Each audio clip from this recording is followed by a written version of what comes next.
Hurmatly o'quvchilar, 7-klasslar uchun geometriyadan kezaktagi video saboqimizni boshlaymiz. Saboqning temasi uchburchakqa sirtdan sızılgan aylana. Saboqda men Alapxon rayonidagi Abdug'ani Atamov atындагы орто мектебинин математика muallimi Mamatqulov Abduvahid alib baram. Saboqning maqsadi işten jana sırttan sızılgan түшүнүктөрүнүн маанисин билип аласыңар. Uchburchakка sırttan aylana түзүүнү үйрөнүп аласыңар. Ой жүгүртүүгө жана өз алдынча иштөөгө үйрөнүп, чийме аспаптар менен иштөө көндөмдөрүңүздөр калыптандырылат.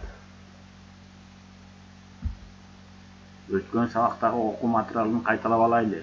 Ал үчүн төмөнкүдөй тест суроолоруна жооп берели. Каалагандай uchburchakка канча içten aylana сызууга болот? Жооп варианттары: A1, B2, V3, G4.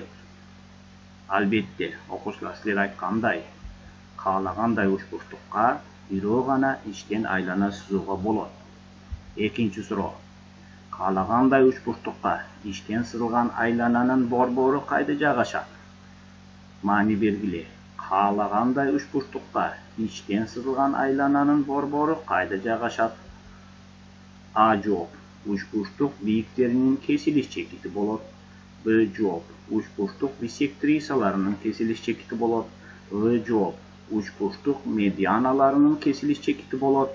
G жооп: A, B, V жооптордун бардыгы туура.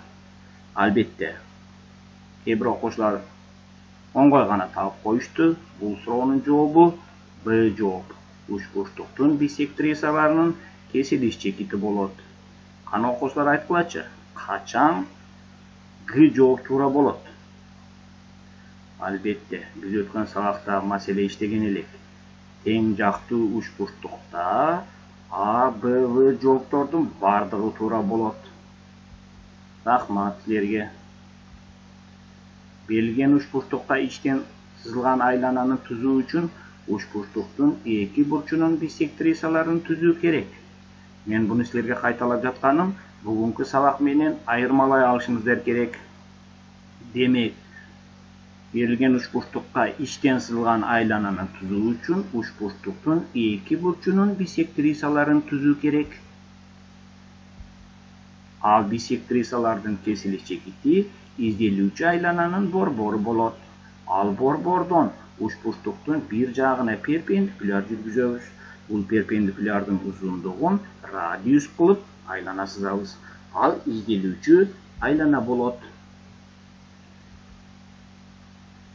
Биз өтүп жаткан маселелерди дагы бир жолу силерге кайталап коеюн. Түзүүгө карата эң жөнөкөй маселелер деп кандай маселелерди айтабыз?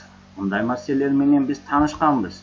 Биринчи маселе берилген бурчка барабар болгон бурчту түзүү. Экинчи маселе берилген бурчтун биссектрисасын түзүү. Үчүнчү маселе берилген кесиндини тең экиге бөлүү. Төртүнчү маселе берилген чекит аркылуу өтүп, берилген туз сызыкта перпендикулярдуу туз сызык түзүү. Бешинчи маселе берилген туз сызыктан сыртта жаткан чекит аркылуу ал туз сызыкка параллел болгон туз сызык түзүү.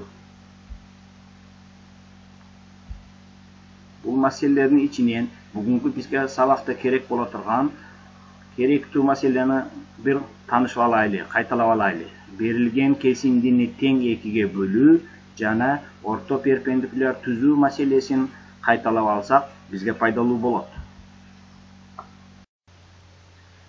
AB кесиндисинин ортосунан ага перпендикуляр болгон туз сызык түзүүнү карап чыгабыз. Бул үчүн борборун B кылып, радиусун AB кесиндинин жарымынан чоңгак кылып айлананын жасын сызабыз. Ошондой эле радиустагы айлананы борбору А болгон чекитинен баштап дагы сызабыз. Бул жаалардын кесилиш чекиттерин М жана N чекиттери деп белгилейбиз. М жана N чекиттерди бириктирсек, ал AB кесинди менен С чекитинде кесилишет.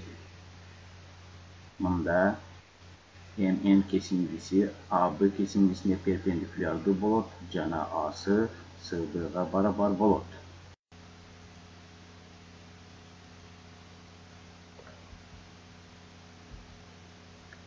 окуучулар, төмөнкү сүрөттөрдө эмнелерди көрүп жатасыңар? Ооба, бул сүрөттөрдө айланалар жана учпуштуктарды көрүп жатабыз.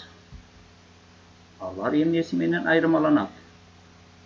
Ооба, бул сүрөттөрдүн экөөүндө тең айланалар, бирок биринчи сүрөттөгү учпуштуктун эки чокусу айланада жатат, экинчи сүрөттөгү учпуштуктун үч чокусу да айланада жатат.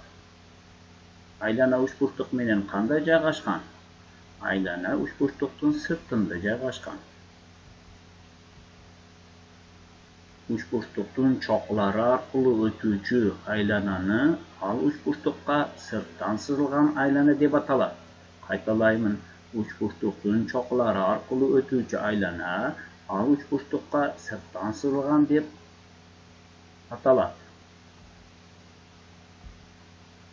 МНК учпуштугуна айлана сырттан сызылган, анткени анын чокулары МНКлар айланада жатат.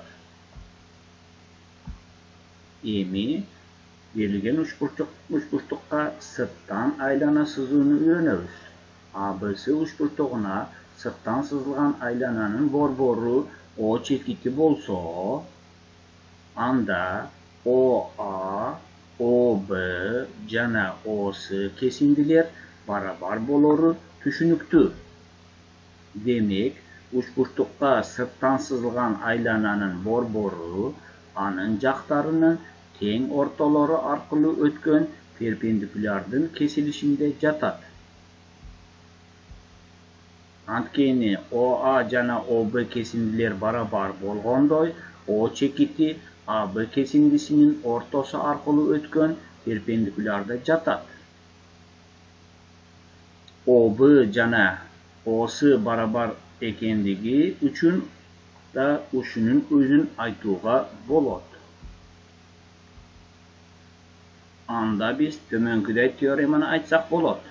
Ар кандай учпуштукка бирөө гана сырттан айлана түзүүгө болот. Бул теореманы биз жогоруда далилдеп өттүк. Учпуштуктун чокулары бир туз сызыкта жатпагандыктан төмөнкүдөй натыйжа келип чыгат. Натыйжа: бир туз сызыкта жатпаган уч чекит аркылуу бир гана айлананы жүргүзүүгө болот. Демек, берилген учпуштукка сырттан сызылган айлананы түзүү үчүн учпуштуктун эки жактарынын орто перпендикулярларын түзүү керек. Ал орто перпендикулярлардын кесилиш чекити изделүүчү айлананын борбору болот. Ал борбордон учпуштуктун бир чокусуна чейинки аралыкты радиус кылып айлана сызабыз. Ал изделүүчү айлана болот. Учпуштукка ичтен сызылган айлананын борбору учпуштуктун ичинде болот.